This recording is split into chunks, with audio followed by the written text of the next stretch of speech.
സഹിക്കാൻ പറ്റിയില്ലെന്നാണ് എൻ്റെ ഒരു അറിവ്. അവൾ അവിടെ അമ്മായിപ്പനെയാണ് വിളിച്ച് പറഞ്ഞത്, ചാച്ചാ ഞാൻ ആത്മഹത്യ ചെയ്യാൻ പോവാന്ന് പറഞ്ഞെന്നാണ് എൻ്റെ അറിവ്. എന്നെ അല്ലേ വിളിച്ചിട്ടില്ല, അപ്പച്ചനെ വിളിച്ചിട്ടില്ല, എന്നെ വിളിച്ചിട്ടില്ല. ഉടനെ ആ അപ്പനാണ്. എല്ലാവർക്കും നമസ്കാരം. നമ്മുടെ മലയാളികളുടെ ഇടയിൽ ഒരു പ്രശ്നമുണ്ട്. എന്താണെന്ന് അറിയാമോ? അതായത് പെൺമക്കൾ ഉണ്ടെങ്കിൽ അവരെ കെട്ടിച്ച് വിട്ട് കഴിഞ്ഞാൽ ആ വീട്ടിൽ പോയി എങ്ങനെയെങ്കിലും അഡ്ജസ്റ്റ് ചെയ്ത് നിന്നോ എന്നുള്ളൊരു വിഷയം പണ്ടേ ഉള്ള കാര്യമാണ്. പെൺമക്കളെ കെട്ടിച്ചു വിട്ട് കഴിഞ്ഞാൽ ബാധ്യത തീർന്നു. എന്നാൽ എന്തെങ്കിലും കാരണം അവിടെ പെൺമക്കൾക്ക് സഹിക്കാൻ പറ്റുന്നില്ല, മാനസികമായും ശാരീരികമായും പീഡനം ഉണ്ടായി സ്വന്തം മാതാപിതാക്കളെ വിളിച്ച് പറയുമ്പോൾ ഈ സാധനമാണ് പറയുന്നത്, മക്കളെ അഡ്ജസ്റ്റ് ചെയ്തില്ല, ഇനി എങ്ങനെയൊക്കെ തന്നെ കുടുംബ ജീവിതമല്ലേ എന്നുള്ള രീതിയിലാണ് മിക്ക മാതാപിതാക്കളും പറയുന്നത്, ഒരു 98% ആൾക്കാർ. അതുകൊണ്ട് തന്നെയാണ് ഇതുപോലത്തെ നാറിയ പരിപാടികളും ഇവിടെ കാണിക്കുന്നത്. ഈ കെട്ടിക്കൊണ്ടുപോകുന്നവന്മാർക്ക് ഉറപ്പുണ്ട് അവളുടെ വീട്ടിൽ നിന്നൊന്നും ചോദിക്കാനും പറയാനും ഒരുത്തനും വരില്ല, ഒരുത്തിയും വരത്തില്ല.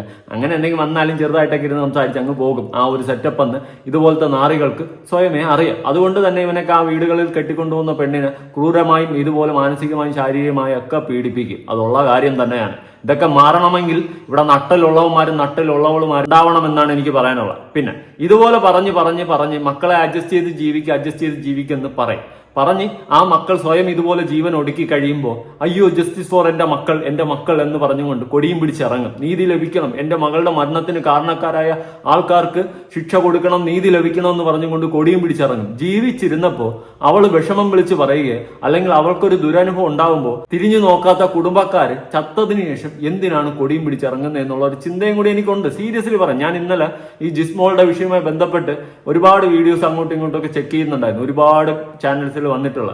അപ്പോഴൊക്കെ എനിക്ക് മനസ്സിൽ ഈ ഒരു സാധനം തോന്നി, ജീവിച്ചിരുന്നപ്പോൾ അവരെ പിടിച്ച് അവരുടെ ഭർത്താവ് ചെവരിൽ ഇടിച്ചെന്ന് അറിഞ്ഞിട്ട് പോലും ഒന്നും പറയാതെ ഒന്നും തിരിഞ്ഞു നോക്കാതെ ആ ഒരു രീതിയിൽ അങ്ങ് പോയി. ഇപ്പൊ ചത്തതിന് ശേഷം എല്ലാവരും ഉണ്ട്, ജീവിച്ചിരുന്നപ്പോൾ ഒരു പട്ടിയും തിരിഞ്ഞു നോക്കാനില്ല. സ്വന്തം വീട്ടിലും വിഷമം വിളിച്ച് പറഞ്ഞ് ഒന്നും തിരിഞ്ഞു നോക്കുന്നില്ല, അവിടെ നിക്കക്കളിയില്ലാതെ വന്ന് അവസാനം സ്വന്തമായിട്ട് ജീവൻ എടുക്കുന്ന ഒരു ഓപ്ഷനാണ് അവർ എടുത്തത് ശരിയായിട്ടുള്ള തീരുമാനമൊന്നും ഞാൻ പറയത്തില്ല, ഭയങ്കര റോങ്ങാ. പക്ഷേ അവർക്ക് ഒരു രീതിയിലും അഡ്ജസ്റ്റ് ചെയ്ത് പോകാൻ പറ്റാത്തത് കൊണ്ട് മാനസികമായി ശാരീരികമായി പീഡനങ്ങൾ ഏറ്റത് കൊണ്ടാണ് അവരങ്ങനെ ഒരു കടുംകൈ ചെയ്തത്. അത് ഉള്ള സത്യമാണ്, അത് വാസ്തവമായിട്ടുള്ള കാര്യമാണ്, അതിനെ സപ്പോർട്ട് ചെയ്യത്തില്ല ഞാൻ. പക്ഷെ അതാണ് അതിന്റെ ഒരു ശരി. ഈ ജിസ്മോളുടെ ഒറ്റ സുഹൃത്തായിട്ടുള്ള ഒരു വ്യക്തി പറയുന്ന ഞാനൊന്ന് വായിക്കാം. ഞാനും ജിസ്സും 3 ഇയേഴ്സ് ഒരുമിച്ച് എറണാകുളം ഓഫീസിൽ വർക്ക് ചെയ്തവരാണ്. അമ്മയുടെ മരണശേഷമാണ് ബൈ ഇലക്ഷനിൽ മത്സരിക്കാനായി ഓഫീസ് വിട്ടത്. Good character, hard working, helping mentality, ambitious, loving, positive mentality, multi talented, always with smiling face. ജിസ് ഇങ്ങനെ ചെയ്തു എന്ന് വിശ്വസിക്കാനാവുന്നില്ല. ആദരാഞ്ജലികൾ. മോളുടെ കൂടെ 3 വർഷം എറണാകുളത്ത് വർക്ക് ചെയ്തിട്ടുള്ള ഒരാളാണ് കമന്റ് ചെയ്തിട്ടുള്ളത്. സത്യം പറഞ്ഞ് ഞാനും കണ്ടപ്പോൾ ഭയങ്കര വിഷമം തോന്നി. ഓരോ ആൾക്കാർക്ക് നല്ല അഭിപ്രായമാണ് അവരെ പറ്റിയിട്ട്. ഇങ്ങനെ ഒരു കടുംകൈ ചെയ്തത് തെറ്റാണ്. കുടുംബ ബന്ധങ്ങളിലെ വിഷയമാണ് ഈ സംഭവിച്ചിട്ടുള്ളത്. എനിക്ക് ഇപ്പോഴും പറയാനുള്ളത്, എൻ്റെ പൊന്നു സ്ത്രീകളെ, നിങ്ങൾക്കൊരു വീട്ടിൽ പ്രശ്നമുണ്ടായാൽ അടിച്ചലവും കയറിയിട്ട് ഇറങ്ങ്. അവിടെ പിന്നെ വേറെ വിഷയമില്ല. നിങ്ങൾ ഒരുത്തന്റെ ആട്ടും തുപ്പും കൊണ്ട് സഹിച്ച് ജീവിക്കേണ്ടവർ അല്ല. അത് ഭർത്താവിന്റെ വീട്ടിലായാലും സ്വന്തം വീട്ടിലായാലും എവിടെ ആയാലും നിങ്ങൾക്കൊരു പ്രശ്നം വന്ന് ഒരു വഴിയില്ല നിക്കക്കളിയില്ലെങ്കിൽ സ്വന്തമായിട്ട് ജീവിക്കാൻ അങ്ങോട്ട് തുടങ്ങും. ഒറ്റയ്ക്കായാലും അത് അന്തസ്സുണ്ട്, അങ്ങനെ വേണം ചെയ്യാൻ. അല്ലാണ്ട് ആട്ടും തുപ്പും കൊണ്ട് ജീവിതകാലം മുഴുവനും നരകിച്ച് തീർക്കേണ്ട ഒരു ജന്മമല്ല സ്ത്രീ ജന്മം. അത് നിങ്ങൾ തന്നെ നിങ്ങളെ വിധി മാറ്റി എഴുതണം. സ്ത്രീകളുടെ ഉന്നമനത്തിന് വേണ്ടിയിട്ട് പ്രവർത്തിക്കുന്നതൊക്കെ ഒരുപാട് ആൾക്കാരൊക്കെ ഉണ്ട്. പക്ഷെ അവരൊന്നും സാധാരണ നിങ്ങളെപ്പോലത്തെ പാവങ്ങളുടെ ഇടയിൽ ഇറങ്ങി പ്രവർത്തിക്കാറില്ല. എന്നാൽ നിങ്ങളെപ്പോലെ ഒരുപാട് സ്ത്രീകൾ എനിക്കറിയാം, എന്റെ കമന്റ് ബോക്സിൽ തന്നെ ഒരുപാട് പേര് ഒന്ന് പറയുന്നുണ്ട്. എനിക്ക് അതുകൊണ്ട് ഉറപ്പായിട്ട് അറിയാം, ഒരുപാട് സ്ത്രീകൾ ഇന്നും കുടുംബ ജീവിതങ്ങളിൽ സഫർ ചെയ്യുന്നുണ്ട്. നിങ്ങൾക്ക് എന്തെങ്കിലും വിഷയമുണ്ടായാൽ നിങ്ങൾ തന്നെ ഇറങ്ങണം, നിങ്ങൾ തന്നെ പ്രതികരിക്കണം. ഇങ്ങോട്ട് ഒന്നടിച്ച് അങ്ങോട്ട് 10 അടിക്കാനുള്ള ചങ്കൂറ്റം ഉണ്ടാവണം.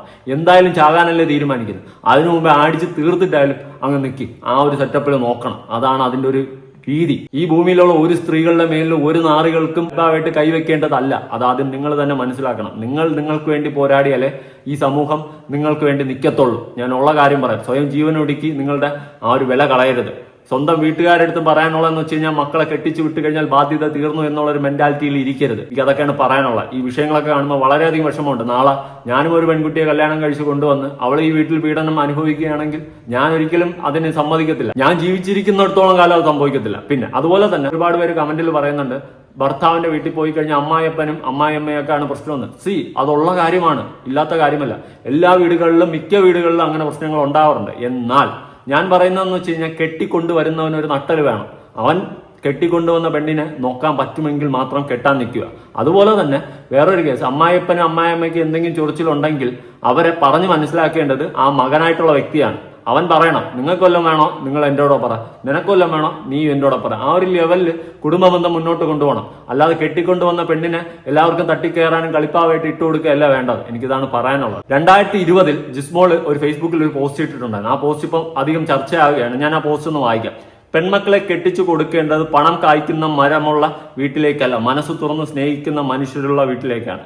ഇവിടെ ജിസ്മോൾ പറയാതെ പറഞ്ഞു വെക്കുന്നുണ്ട് സ്വന്തം മകളെ പണം കായ്ക്കുന്ന വീട്ടിലേക്കാണ് കെട്ടിച്ചു വിട്ടിട്ടുള്ളത്. എന്നാൽ അതല്ല ആവശ്യം, മനുഷ്യത്വം മനസാക്ഷിയുമുള്ള വീട്ടിലേക്കാണ് വിടേണ്ടത്. അതുള്ള കാര്യമാണ്. ഇന്ന് ഒരുപാട് പേര് ഗവൺമെന്റ് ജോലി അങ്ങനെ ഇങ്ങനെ നോക്കി നോക്കി മക്കളെ കെട്ടിച്ചു വിടാൻ വേണ്ടി നെട്ടോട്ടം ഓടുന്നു. പെൺമക്കളുടെ ഭാവി സുരക്ഷിതമാവാൻ വേണ്ടിയിട്ട് പണമുള്ള വീട്ടിലേക്ക് കെട്ടിക്കാൻ ശ്രമിക്കുന്നു. എന്നാൽ നല്ല മനസ്സുള്ള നല്ല പയ്യന്മാർക്ക് കെട്ടിച്ചു കൊടുക്കാൻ വേണ്ടി ശ്രമിക്കുന്നില്ല എന്നുള്ളത് വാസ്തവമായിട്ടുള്ള കാര്യമാണ്. ഏതൊരു പെൺകുട്ടിയെ കെട്ടിക്കുന്ന സമയത്തും അവരെ ബേസ്മെന്റ് ആണ് നോക്കുന്നത്, അവന്റെ ക്യാരക്ടർ അല്ല നോക്കുന്നത്, ബേസ്മെന്റ് ആണ് നോക്കുന്നത്. അത് എന്ന് മാറി നല്ലൊരു പയ്യനെ സെലക്ട് ചെയ്യാൻ വേണ്ടിയിട്ട് നിങ്ങൾ നോക്കുന്നു. അന്ന് മുതൽ നിങ്ങളുടെ മക്കളുടെ ജീവിതം സുരക്ഷിതമായിരിക്കും എന്നുള്ളൊരു കാര്യം മനസ്സിലാക്കേണ്ടിയിരിക്കുന്നു. വേണമെങ്കിൽ മനസ്സിലാക്കുക. എനിക്കത് മാത്രമേ ഒരു ഉപദേശമായിട്ട് ഈ ഒരു വിഷയത്തിൽ തരാനുള്ളൂ. ഇനി മറ്റൊരു പോസ്റ്റ് ഞാൻ വായിക്കാം. You are my today and all of my tomorrow's. അതായത് ജിസ്മോൾ തന്നെ ഫേസ്ബുക്കിൽ ഇട്ടിട്ടുള്ള ഒരു പോസ്റ്റാണ്. 2019 ഇട്ടാണ്, കല്യാണം കഴിഞ്ഞ സമയത്താണ്. എന്റെ എല്ലാം എല്ലാം എന്നുള്ള രീതിയിലാണ് ഇട്ടിട്ടുള്ളത്. ഈ നാറ് കാരണമാണ് ഇന്ന് അവര് സ്വയം ജീവൻ എടുക്കേണ്ടി വന്നിട്ടുള്ളത്. വല്ലാത്തൊരവസ്ഥ. ഇനി നാട്ടുകാരനായിട്ടുള്ള ഒരു വ്യക്തി പറയുന്നത് നമുക്കൊന്ന് കണ്ടുനോക്കാം. ഭർത്തൃ വീട്ടിൽ നിന്ന് പീഡനങ്ങൾ ഉണ്ടായിട്ടുണ്ട്. മാനസികമായിട്ടും ശാരീരികമായിട്ടുണ്ടോ എന്ന് എനിക്കറിയത്തില്ല. മാനസികമായിട്ട് ഭയങ്കര പീഡനങ്ങൾ സഹിച്ചിട്ടുണ്ട്. അമ്മായിമ്മപ്പോര് നേരത്തെ ഉണ്ടായിരുന്നെന്ന് പറഞ്ഞ് കേട്ടിട്ടുണ്ടെങ്കിൽ പിന്നെ നാത്തും പോരും ഉണ്ട്. മാനസികമായിട്ട് തളർത്തി കളഞ്ഞു. മാനസികമായിട്ട് വളരെ തളർത്തി കളഞ്ഞു. അല്ലെങ്കിൽ അവളെ പോലെയുള്ള ഇത്രയും അറിവുള്ളത്, നല്ല വിവരമുണ്ട്. മാനസികമായിട്ട് മാത്രമല്ല ശാരീരികമായിട്ടും അവർ അനുഭവിച്ചിരുന്നു ഒരുപാട്. ഭർത്താവ് ചെവരിൽ പിടിച്ചിടിച്ച കഥ വരെ സ്വന്തം അപ്പൻ പറയുന്നുണ്ട്. അതുപോലെ മാനസികമായിട്ട് അമ്മായിയമ്മയും അമ്മായിയപ്പനും നാത്തൂനും മറ്റതും മറിച്ചതും അപ്പുറത്തുള്ളത് ഇപ്പുറത്തുള്ളത് എല്ലാം കയറി ഇറങ്ങിയിരുന്നു എന്ന് തന്നെയാണ് മനസ്സിലാക്കാൻ സാധിക്കുന്നത്. ഇതിനെയൊക്കെ പിടിച്ച് അകത്തിടണം. ഇതൊക്കെ തന്നെ മതി അത്യാവശ്യം തെളിവും കാര്യങ്ങൾ. പക്ഷെ ഇവിടുത്തെ നിയമം അത് സ്ട്രോങ് ആവത്തില്ല. അത് ഇങ്ങനെ അഴിച്ചു വിട്ടുകൊണ്ടിരിക്കും. ഒരു മാറ്റവും വരാൻ പോകുന്നില്ല.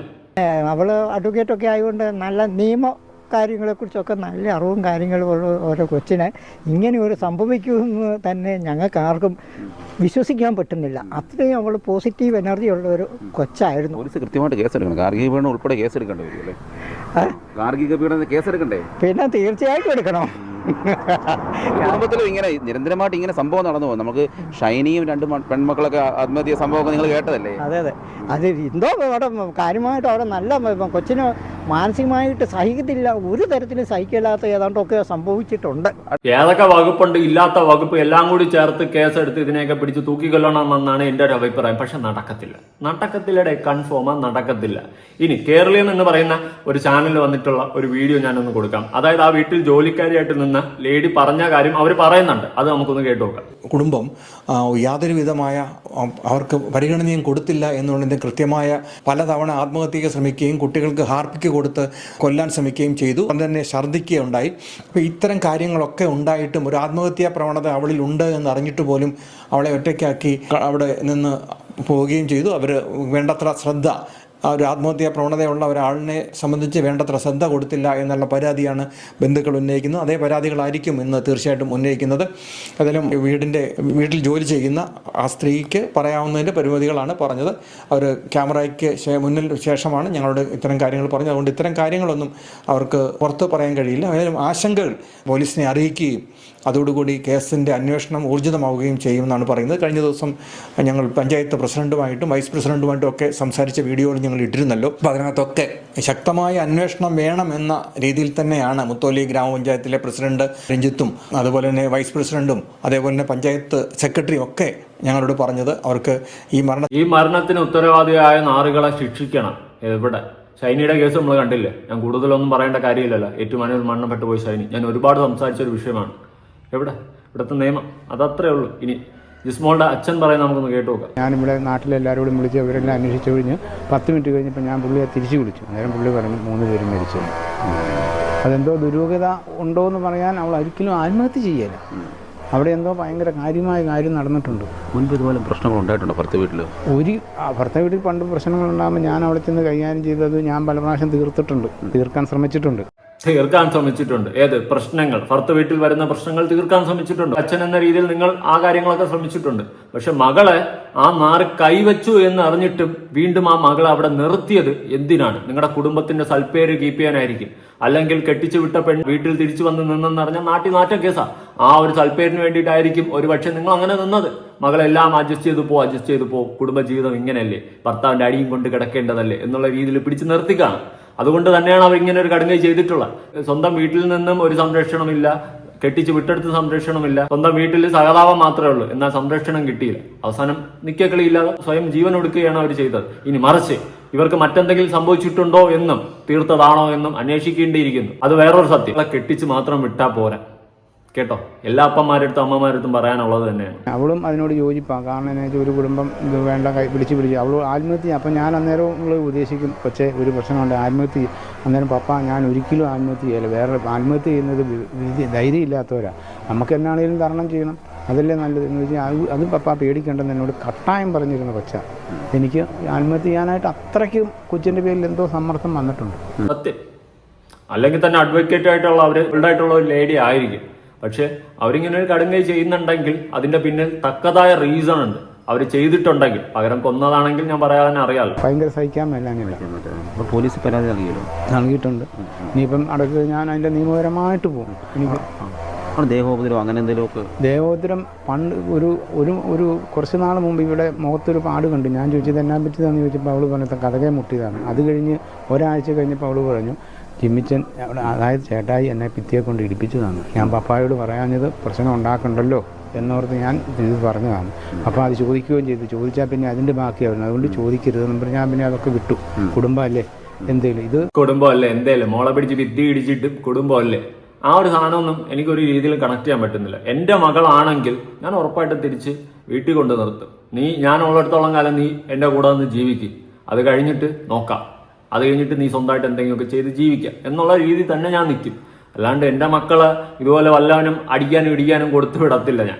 അങ്ങനെ ഒരുത്ത അടിച്ചിട്ടുണ്ടെങ്കിൽ അവളെ വെറുതെ വീട്ടിൽ കൊണ്ട് നിർത്തത്തില്ല. അവനൊക്കെ അടിച്ചിട്ടേ ഞാൻ കൊണ്ട് നിർത്തത്തുള്ളൂ വീട്ടിൽ. അത് വേറൊരു സത്യം. കൊച്ചിന് പിടിച്ചു നിൽക്കാൻ പറ്റിയല്ല എന്നിട്ട് ചെയ്തതാണ്. അത് നിയമപരമായിട്ട് നമുക്ക് ഞാൻ നേരിടും. ഈ ഭർത്താവ് മാത്രമാണ് അവരുടെ ബന്ധുക്കളൊക്കെ ഉപദ്രവിക്കുകയാണ്? ഭർത്താവും എല്ലാവരും ഉപദ്രവം. ഞാൻ 2 പ്രാവശ്യം അവിടെ ചെന്ന് ഇതെല്ലാം സോൾവ് ചെയ്യാനായിട്ട് ചെയ്തു. അവൾക്കും അതാണ് താല്പര്യം, അകന്ന് നിൽക്കുന്നതിനോട് താല്പര്യം, പിടിച്ചു നിൽക്കാനായിട്ട് നോക്കി. ഇതെന്തോ ജിസ്മോൾ 2 മക്കളുമായി ആത്മഹത്യ ചെയ്യുമ്പോൾ പിതാവ് UK പിതാവും എന്ത് പറയാനല്ലേ, പോവേണ്ടവർ പോയി. ഇനി നീതി ലഭിക്കണം എന്ന് പറഞ്ഞ് നമ്മൾ ഇവിടെ കിടന്ന് പറഞ്ഞിട്ട് എന്തെങ്കിലും കാര്യമുണ്ട്? സത്യം പറഞ്ഞാൽ ശിക്ഷിക്കത്ത് പോലുമില്ല. അതാണ് ഇവിടുത്തെ നിയമം.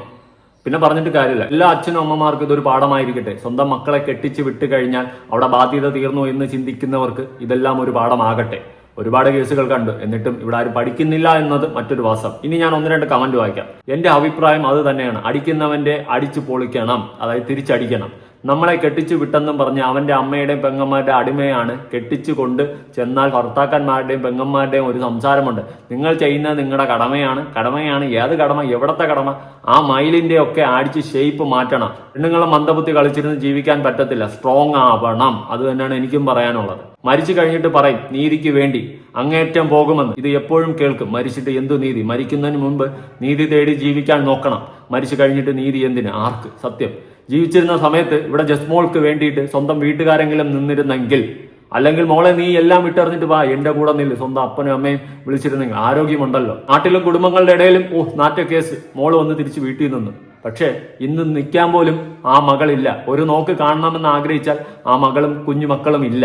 അത് ആദ്യം ചിന്തിക്കണം. അതിലെ മക്കളെ കെട്ടിച്ചയച്ചാൽ പിന്നെ സമാധാനമായി എന്ന് ചിന്തിക്കുന്നവരാണ് മിക്ക മാതാപിതാക്കളും. അവരായി അവരുടെ പാടായി എന്നും ചിന്തിക്കുന്നു. സത്യം. ഞാൻ പറയുന്ന പോയിന്റ്സ് തന്നെയാണ് എന്റെ കമന്റ് ബോക്സിലും വന്നിട്ടുള്ളത്. എന്തായാലും ഈ ഒരു വിഷയവുമായി ബന്ധപ്പെട്ട് നിങ്ങളുടെ അഭിപ്രായങ്ങളും കാര്യങ്ങളും ഉറപ്പായിട്ട് താഴെ പുതിയ വീഡിയോ ഇടണം.